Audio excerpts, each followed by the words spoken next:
रोज़े अव्वल से कि पाकिस्तान के मिडिल क्लास मुतवस्सित तबके की अगर कोई जमात है तो वो एमकेएम पाकिस्तान है।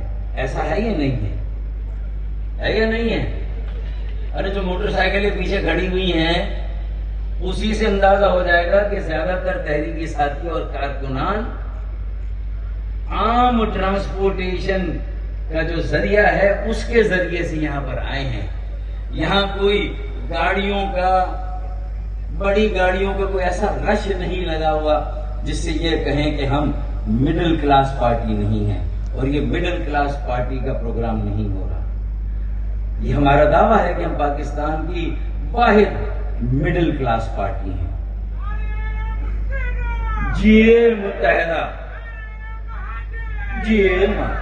तीसरा हमारा दावा क्या है?